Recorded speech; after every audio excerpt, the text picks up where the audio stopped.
Γεια σας. Να πούμε δύο λόγια για τον Σωκράτη και να πούμε πώς είναι δυνατόν στην Ελλάδα του πνεύματος και μάλιστα του αρχαίου, στην Ελλάδα της δημοκρατίας και της ελευθερίας του λόγου και όλα τα σχετικά, φτάσανε σε σημείο να σκοτώσουν τον Σωκράτη στην Αθήνα για αυτά που έλεγε. Αυτά τα πράγματα συνήθως γίνονται σε ακραίες χούντες στη σύγχρονη εποχή, τέτοιου είδους λογοκρισίες που να φτάσει σε σημείο που τον άλλον για αυτά που λέει να τον λογοκρίνει σε σημείο που να τον σκοτώνεις επειδή λέει κάτι. Αυτό σημαίνει ότι εκείνοι που πράγματι κυβερνούσαν την Αθήνα, αγαπητοί φίλοι, δεν δεχόταν αυτά που έλεγε ο Σωκράτης και μάλιστα θα πρέπει ο Σωκράτης εναντίον αυτών να μιλούσε για να φτάσουν να μου σκοτώσουν. Πολλοί ακούνε που λένε για την απολογία του Σωκράτη, που ο Σωκράτης είπε για το κόνιο και αυτό το πράγμα περνάει έτσι ελαφρά στο μυαλό πολλών ανθρώπων, αλλά νομίζεις και ένα παραμύθι, κάτι που δεν έγινε, αλλά έγινε. Και μάλιστα έγινε σε αυτό που εμείς στην σύγχρονη εποχή τόσο πια τιμούμε, στην Ελλάδα του ελεύθερου πνεύματος, ξέρω εγώ, και των μεγάλων ιδεών και όλα τα σχετικά. Είναι σαφές ότι την Ελλάδα του ελεύθερου πνεύματος την δημιούργησαν, αλλά και την δραστηριοποίησαν όσον αφορά το ελεύθερο πνεύμα της πράξης ανδρείας, ηρωισμού κτλ. Λίγοι. Οι πολλοί ήταν πόπολο, όπως είναι σήμερα. Λίγοι.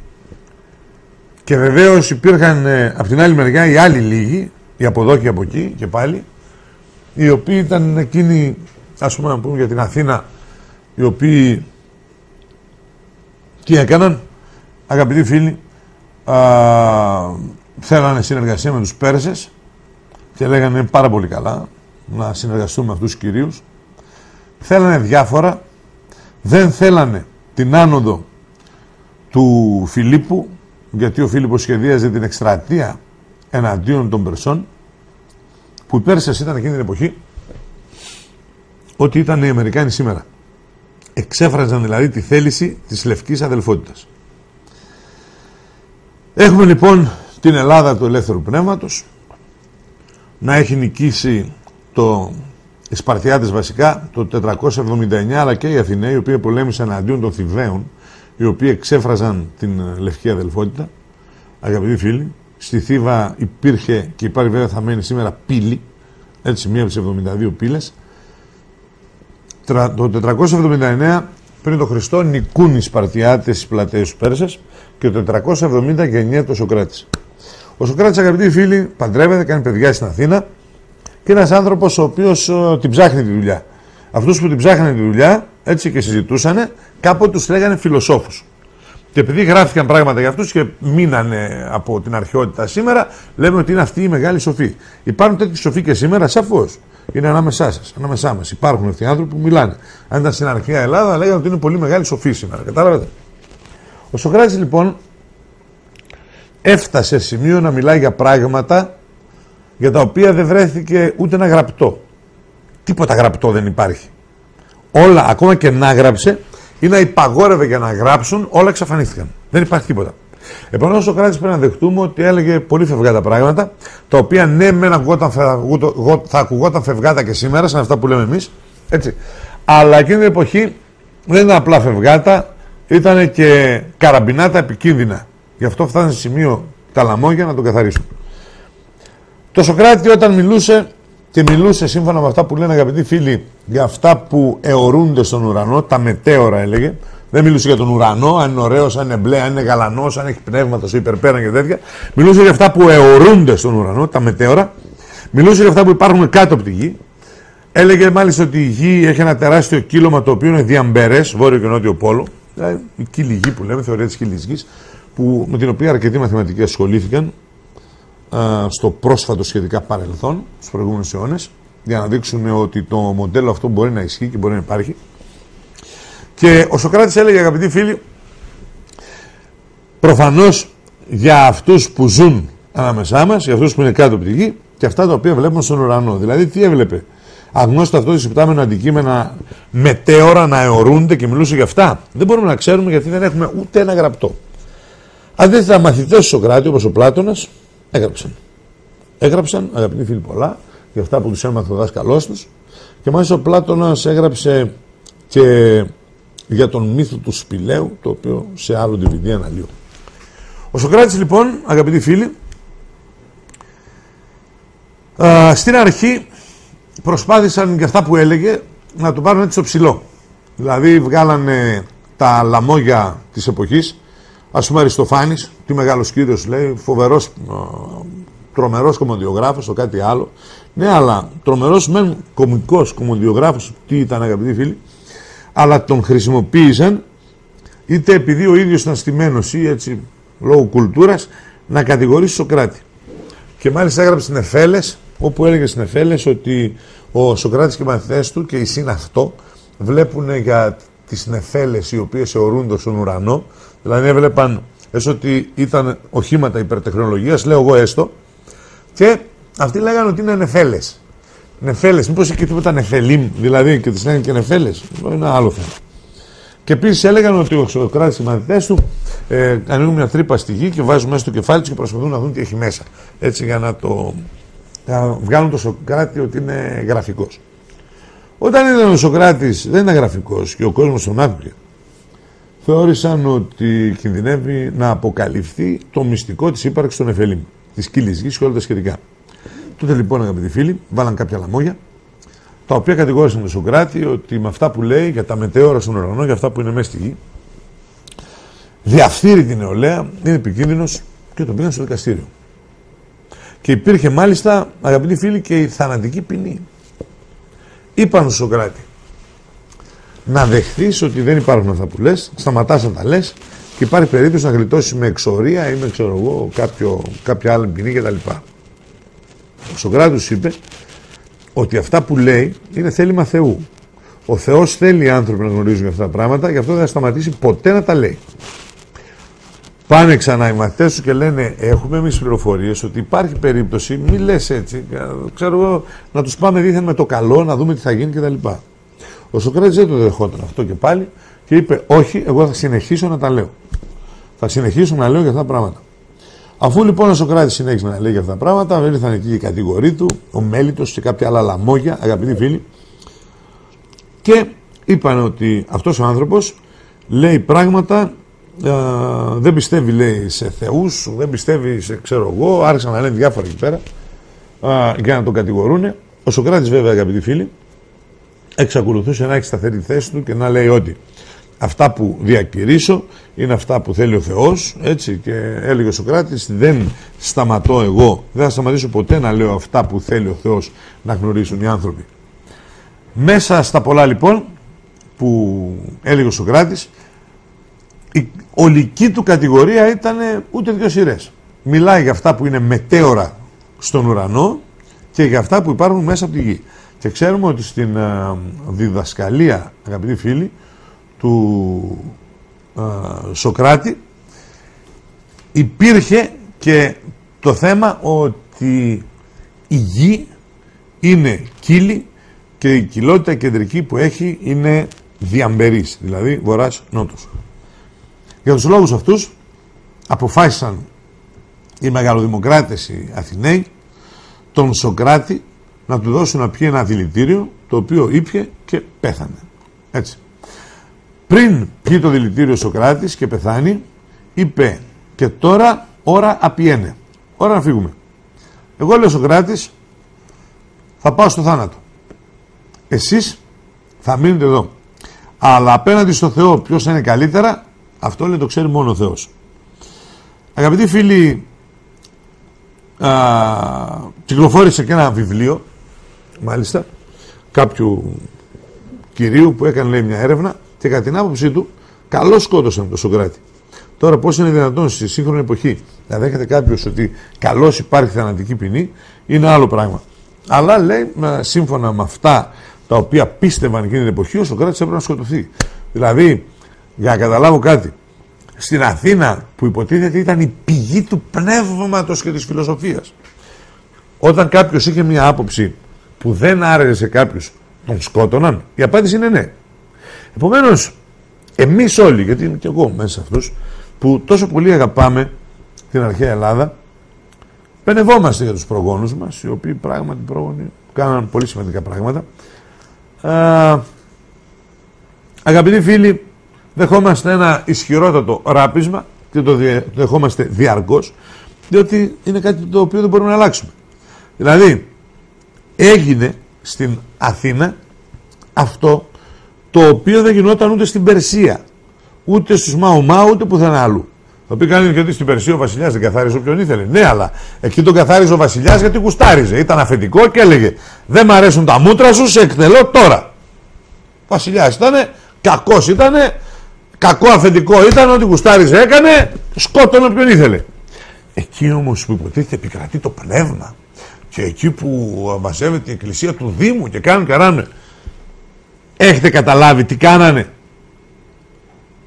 Έχετε καταλάβει τι κάνανε? Και αυτό έχει μεγαλύτερη βαρύτητα, γιατί έχει σημασία ποιοι το κάνανε. Ξαναλέω, αν το έκανε ο Μέγας Βασιλιάς της Περσίας στους βαρβάρους, όπως σου λέγαμε, θα λέγαμε εντάξει, έκανε ότι βασιλιάς ήταν, ξέρω εγώ, καθάριζε, η ανθρώπινη ζωή δεν είχε νόημα κτλ. Στην Ελλάδα όμως, για να συμβεί αυτό, αγαπητοί φίλοι, το οργανωμένο έγκλημα, διότι το έγκλημα ήταν οργανωμένο, διότι ξεκίνησε με την σάτυρα, τους κωμοδοποιούς, οι οποίοι γράφαν τις κωμωδίες, Αριστοφάνης, κάνα δυο άλλοι, οι οποίοι χτυπούσαν τον Σωκράτη, το κάνουν, είπαμε, γραφικό. Μόλις είδαν ότι δεν μπόρεσαν να το κάνουν αυτό, πήγαν και το χτύπησαν αλλιώς. Οπότε, αγαπητοί φίλοι, ο Σωκράτης, και μεγάλος σε ηλικία, 70 ξέρω εγώ χρονών, μπορεί να ήθελε να δει και το μεγάλο μυστήριο που ακολουθεί μετά, τι παίζει, ήπια το κόνιο, και όπως είχε βγει ένα συγκρότημα στην Ελλάδα κάποτε, Σόκρατες drank the conium, ο Σωκράτης ήπια το κόνιο. Έκατσε ο Σωκράτης λοιπόν, αγαπητοί φίλοι, και ήπια το κόνιο και τον σκότωσαν εκείνα τα λαμόγια που εκτελούσαν εντολές άλλων λαμογιών που παίρνουν εντολές απευθείας από τη λευκή αδελφότητα. Διότι το μυστικό της ύπαρξης των Νεφελίμ δεν μπορούσε να βγει. Ακόμα εκείνη την εποχή. Γιατί πολλοί είναι αυτοί οι οποίοι στην αρχαία Ελλάδα και όταν μιλούσαν έλεγαν, θα σας πω ένα παραμύθι. Ας πούμε, όταν ο Λουκιανός βγήκε και μίλησε για τους διαστρικούς πολέμους, είπε, θα σας πω μια φανταστική ιστορία. Όταν ο κορυφαίος μαθητής του Σωκράτη, ο Πλάτωνας, βγήκε και μίλησε για τον πλανήτη Φυλακή, είπε, θα σας πω μια φανταστική ιστορία. Κανένας δηλαδή δεν τολμούσε να μιλήσει, αγαπητοί φίλοι, και βλέπουμε ότι εκείνη η εποχή δεν διαφέρει από τη σημερινή. Η διαφορά δεν ήταν ούτε στα λαμόγια του Νεφελίμ, ούτε σε αυτούς που μιλούσαν. Η διαφορά ήταν σε αυτούς που ακούγανε. Τότε, ίσως οι άνθρωποι να ήταν πιο ελεύθεροι στο πνεύμα. Ίσως, λέω εγώ, γιατί είχαν λιγότερες έννοιες. Βέβαια, κάθε εποχή έχει τις δικές της έννοιες και δεν μπορούμε να κάνουμε εύκολα συγκρίσεις με το τι γίνεται τώρα και τι γινόταν πριν 2.500 χρόνια. Γιατί και πριν 2.500 χρόνια υπήρχαν πάλι τα δάνεια, υπήρχε, αγαπητοί φίλοι, οικονομική ανέχεια, υπήρχαν διαρκείς εμφύλοι πόλεμοι στην Ελλάδα, άλλα προβλήματα εκείνη την εποχή βέβαια, άλλη μορφή, αλλά σίγουρα εξίσου απασχολούσαν το μυαλό των ανθρώπων. Σκότωσαν τον Σωκράτη λοιπόν. Είναι ξεκάθαρο από την κατηγορία ότι ο Σωκράτης βρήκε το θάνατο από την δήθεν πρωτεύουσα του πνεύματος, του παγκοσμίου πνεύματος στην Αθήνα, δήθεν, η οποία ήτανε πρωτεύουσα του παγκοσμίου πνεύματος, χάρη σε λίγους, χάρη στον Σωκράτη, τον οποίο τον σκότωσαν, χάρη στον Πλάτωνα, χάρη σε άλλους φιλοσόφους, οι οποίοι εκεί κόντρα στο ρεύμα, και οι περισσότεροι λέγοντας, θα σας πω μια φανταστική ιστορία, αγαπητοί φίλοι, μπόρεσε και πέρασε χάρη στους λίγους όλες αυτές τις ιδέες. Οι πολλοί δείξανε την αξία τους στις μεγάλες μάχες των Ελλήνων εναντίον των Περσών κτλ. Δείξανε, αγαπητοί φίλοι, την αξία τους σε πολεμικές σειράξεις. Δεν δείξαν την αξία τους σε καθημερινά γεγονότα, σαν αυτό της καταδίκης του Σωκράτη σε θάνατο. Είναι η πιο μαύρη σελίδα στην ιστορία της αρχαίας Ελλάδος, αγαπητοί φίλοι. Δεν υπάρχει πιο μαύρη στιγμή κατά την οποία άνθρωποι που υποτίθεται ήταν υπεράνω όλων στο πνεύμα κτλ. σκότωσαν κάποιον επειδή λέει δεν τον χώνευαν. Για παράδειγμα, ξέρετε, όταν κάποιος είναι λίγο πιο έξυπνος από τους άλλους και το δείχνει, αμέσως είναι αχώνευτος. Αυτό είναι δεδομένο και στην εποχή μας. Ο Σωκράτης ήταν ψιλοαχωνευτούλης. Διότι στους πολιτικούς έλεγε ότι είναι καραγκιόζιδες, είναι λαμόγια και τα παίρνουν. Στους δικηγόρους, δηλαδή τους ρήτορες, τους έλεγε ότι είναι λαμόγια και τα παίρνουν και ότι οι λόγοι τους είναι στημένοι. Στους μηχανικούς τεχνίτες έλεγε εσείς δεν μπορείτε να σκεφτείτε πέρα από τη μαστοριά σας, λέει, κάνετε κάτι και δεν είστε άνθρωποι που μπορείτε να σκεφτείτε καθόλου και κάνετε μόνο ό,τι σας λένε. Γενικά, αγαπητοί φίλοι, ο Σωκράτης είχε να έχουν τα στραβά της κάθε τάξης, κάθε κατηγορίας πολιτών στην Αθήνα. Οπότε δεν ήταν και τόσο αγαπητός γι' αυτό το λόγο. Από την άλλη μεριά, ο Σωκράτης όμως, αγαπητοί φίλοι, δεν βρήκε το θάνατο στο δικαστήριο που έγινε και τον δίκασαν και τον καταδίκασαν σε θάνατο στην πρωτεύουσα, ξαναλέω, του πνεύματος. Είναι αδιανόητο, αλλά είναι αληθινό, είναι ιστορικό γεγονός. Όχι επειδή δεν τον χώνευαν. Τον καταδίκασαν, αγαπητοί φίλοι, κατευθυνόμενα, δηλαδή βρήκανε πρόσφορο έδαφος και λέγανε, ας πούμε, η λευκή αδελφότητα, αυτός είναι επικίνδυνος, πρέπει να τον φάμε. Πώς θα τον φάμε? Αφού πρώτα προσπάθησαν να τον δείξουν ότι είναι γραφικός και δεν μπόρεσαν να το κάνουν αυτό, με τον Αριστοφάνη, μην τον έχετε και τόσο πολύ σε εκτίμηση τον Αριστοφάνη και τους αριστοφανίζοντες, μην τους εκτιμάτε, τους χρησιμοποιεί η νέα τάξη των πραγμάτων ανέκαθεν από ό,τι αποδεικνύεται και στην περίπτωση του Σωκράτη. Έτσι, αγαπητοί φίλοι, αφού πρώτα θέλησαν να μου δείξουν γραφικό, με όλους αυτούς εδώ, μετά αποφάσισαν να χρησιμοποιήσουν το ότι δεν το χωνεύουν και τόσο μωρέ. Σου λέει εντάξει, ποιος είναι αστεία το Σωκράτη, πάει φουνάξει τώρα. Είχε αρκετούς μαθητές. Αυτοί πήγαν να σταθούν τώρα μέσα στο μπούγιο εκεί πέρα. Όλοι θέλησαν να δείξουν πόσο καθώς πρέπει κύριοι είναι κτλ. Αλλά, αγαπητοί φίλοι, στο τέλος, όταν ήρθε η ώρα της ψηφοφορίας, έστω και μικρή διαφορά, βγήκε ότι ο Σωκράτης είναι ένοχος. Και ένοχος σήμαινε ότι πρέπει να πεθάνει. Και έπρεπε να πεθάνει για αυτά που πίστευε. Και όχι επειδή πίστευε κάτι εν γέννη. Πίστευε ότι η γη είναι κύλη, ότι είναι κούφια, ότι το κύλωμα του τεράστιου στη μέση είναι και διαμπερές, άνοιγμα βορράς-νότος. Πίστευε ότι εκεί μέσα κατοικούν κάποιοι που μπορεί να το έλεγε, δεν διεσώθηκε να διαβάσουμε ποιοι. Έτσι. Και βεβαίως ασχολιόταν, αγαπητοί φίλοι, με αυτά τα οποία είναι μετέωρα στον ουρανό. Δηλαδή στην αρχαία Αθήνα δεν κατάλαβε. Εμφανιζόταν UFO στον ουρανό. Δηλαδή ο Σωκράτης, εφόσον τώρα όλοι λένε ότι είναι ο γίγαντας του πνεύματος και ο μαθητής του Πλάτωνας, άστα να πάνε, γιατί χωρίς Σωκράτη δεν υπήρχε Πλάτωνας, προσέξτε εδώ. Δηλαδή, τόσο ηλίθιος ήταν ο Σωκράτης και ασχολιόταν με σύννεφα. Δηλαδή, έλεγε, ας πούμε, ο Αριστοφάνης, ο Σωκράτης είναι χαζός και βλέπει ένα σύννεφο και περιγράφει τι θα μπορούσε να είναι το σύννεφο. Άρα ο Σωκράτης, ακόμα και αν έβλεπε σύννεφα, μιλούσε για UFO. Ακόμα και αν ήταν σύννεφα και ήταν χαζός, ασχολιόταν, λέει, με αυτά που ήταν μετέωρα στον ουρανό. Εκτός αν θέλουν να πούνε ότι ο Σωκράτης ασχολείται με τα πνεύματα που είναι στον ουρανό, αλλά ξέρουμε ότι οι αρχαίοι Έλληνες, αγαπητοί φίλοι, δεχόταν τα πνεύματα είναι και ανάμεσά μας. Δεν είναι μόνο στον ουρανό, ειδικά. Λοιπόν, ο Σωκράτης ασχολιόταν με αυτά που είναι στον ουρανό. Τι υπήρχε στον ουρανό? Σύννεφα. Γιατί στο έργο του Νεφέλες ο Αριστοφάνης, που ήθελε να τον βγάλει αστείο τον αυτόνα, chemtrails, λέει, τι είχε ρε παιδιά στον ουρανό που το έβλεπε ο Σωκράτης? Δεν υπάρχει ούτε ένα γραπτό να μείνει. Τίποτα.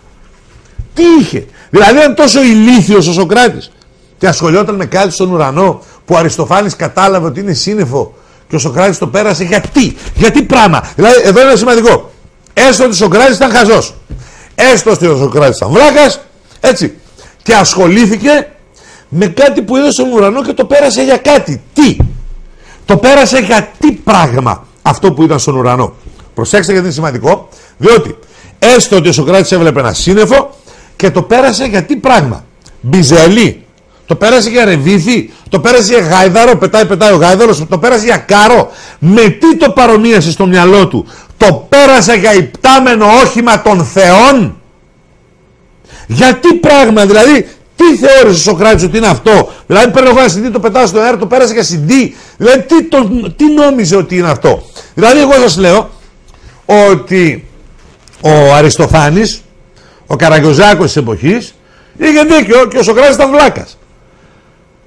Σύμφωνοι. Ο Σωκράτης έκανε ατυχείς παρομοιώσεις.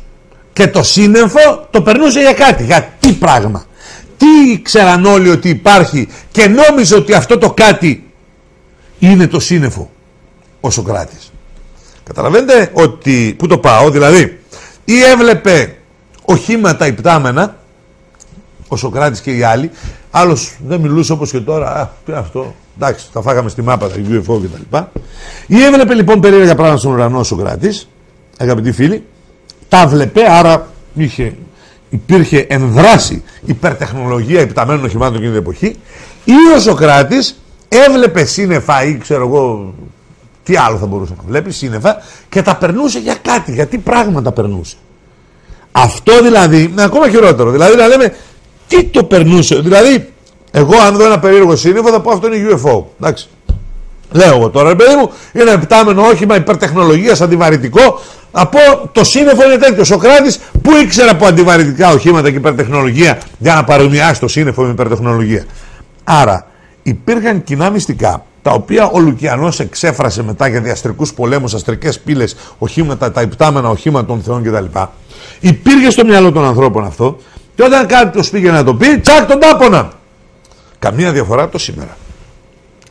Ο Σωκράτης επομένως βρήκε το θάνατο επειδή ασχολιόταν με αυτά που μετεωρίζουν, που αιωρούνται στους ουρανούς και τα βλέπαν όλοι. Δεν μπορεί να τα βλέπει μόνο ο Σωκράτης, δηλαδή έπρεπε να τα βλέπουν κι άλλοι. Δηλαδή αυτό. Δηλαδή για να βγουν οι τρεις σατυρικοί ποιητές, αυτοί που γράφουν τις κωμωδίες, Αριστοφάνης ας πούμε εκείνη την εποχή, και να πει αυτό το πράγμα το νομίζει για εκείνο ο Σωκράτης, τι είναι, έτσι, σημαίνει ότι όλοι τα βλέπαν αυτά. Ο Σωκράτης λοιπόν τα σχολίαζε. Και άλλοι. Ο Σωκράτης την πάτησε γιατί ήταν ο πιο έντονος ρήτορας ίσως.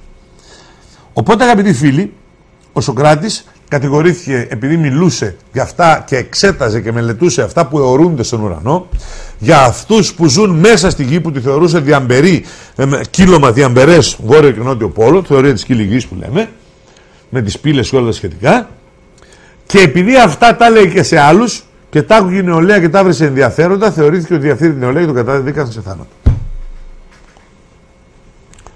Αγαπητοί φίλοι, ο Σωκράτης ήταν ένας άνθρωπος ήπιος από ό,τι φαίνεται, και μια τέτοια καταδίκη τη δέχτηκε. Άλλος αν ήταν στη θέση του θα έλεγε εκεί που θα πεθάνω εγώ δεν τρώω και 5-6 μαζί μου. Μπορεί να λέει και έτσι, αγαπητοί φίλοι. Ο Σωκράτης δεν το έκανε. Άλλος μπορεί να το έκανε.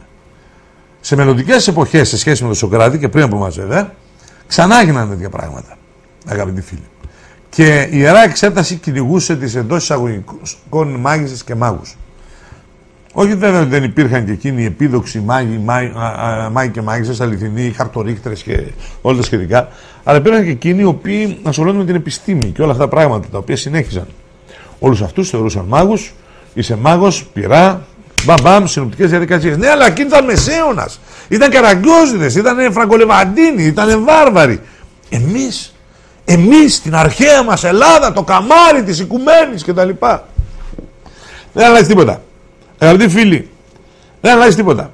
Η αρχαία Ελλάδα είναι μεγάλη στις συνειδήσεις μας, χάρη σε μια χούφτα Σπαρτιάτες, σε μια χούφτα Μακεδόνες, σε μια χούφτα Αθηναίους, σε μια χούφτα ξέρω εγώ Μεσσίνιους, σε μια χούφτα Ίωνες, σε μια χούφτα Έλληνες Ιταλίας. Έτσι. Αυτή είναι η μεγάλη Ελλάδα. Αυτό το ξέρετε. Χάρη σε μια χούφτα ανθρώπους. Ιακώπουλε, μας χαλάσει την ωραία εικόνα. Όχι. Αυτή είναι η ελπιδοφόρα εικόνα. Γιατί όπως η Ελλάδα κατόρθωσε να γίνει μεγάλη τότε σε μια χούφτα ανθρώπους, μπορεί να γίνει μεγάλη χάρη σε μια χούφτα ανθρώπους και σήμερα. Αυτά ήθελα να πω. Ευχαριστώ που με ακούσατε.